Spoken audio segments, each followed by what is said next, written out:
Hi, in this presentation I'm going to be talking to you about how to put together a very successful and impactful sales and marketing brochure. Most builders have some brochure, if at all, that talks predominantly about them. What you want to do is have information that is relevant and impactful to the prospective client that's going to be reading it. Now there's 7 bits of information you need, and they also need to be delivered in a particular sequence. So I'm going to go through them individually. The very first is your front page. So the front page of your brochure needs to be headed up with your area of specialty or your niche statement. So if you specialize in doing renovations and additions, you want to have renovations and addition specialist, and then include your geographical area, whatever that is for you. So what you've done there is you've given yourself a point of difference. You've positioned yourself as a specialist, which gives you more authority and also positions you to probably be the kind of builder that's going to not only deliver a better product, but you'll also probably not be the cheapest, which is a good thing. That's good positioning. So front page, your niche statement loud and clear, and a photograph, a marquee photograph on the front page as well. So what do most builders have on the front page of their brochure? They'll have their company name and their logo. You want to do the exact opposite. You want to lead with your specialty that's more relevant to your prospective client, and then a fantastic photo. You still want to have your logo and your slogan on the page, but they'll be away to the side and down the bottom. So that's the first piece of information. The second, so when someone opens your brochure, the first thing you want them to see is the reasons why they should consider choosing you as the builder, as their builder of choice. So your heading might be, here's why we're the only choice for your next project, or why choose us. And then you launch into as many compelling reasons as you can think of. So your first reason, which would be a compelling one, would be that you're a specialist in that type of work. So if you specialize in renovations and additions, that's a great reason. If you've won awards, that would be another great reason.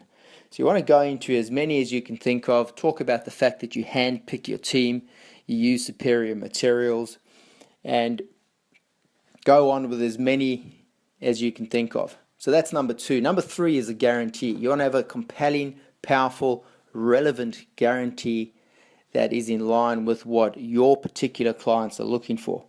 One of the most popular, and I say popular because it hits a sweet spot with most people, is on-time, defects-free delivery. If you can put it in writing that you can deliver a project on time and defects-free, you will hit the sweet spot with a high percentage of people. So that's number 3. Straight after that, after your guarantee, you want to have, as number 4, testimonials. So these are testimonials from people you've done work for before, positive feedback, praising you, preferably in line with the reasons that you gave under section 3.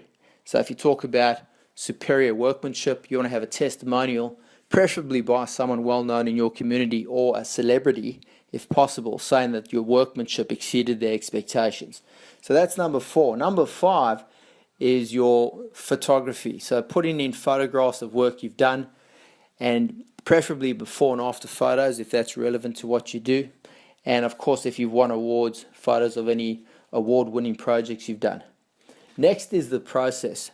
Number 6 is the process you take people through from the very first point of contact right through to handover. Now, this is very important because if someone's never built before, there'll be a lot of uncertainty as to what happens next and where you go with them in terms of your process.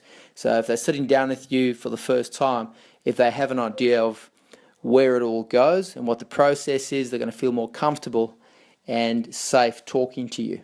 So that's number 6. And number 7, well, this is where you have a little bit of a blurb on yourself. So this is the About Us. What do most guys lead with in their sales and marketing brochure? They'll lead with the About Us. This is when our business started. This is what we are all about.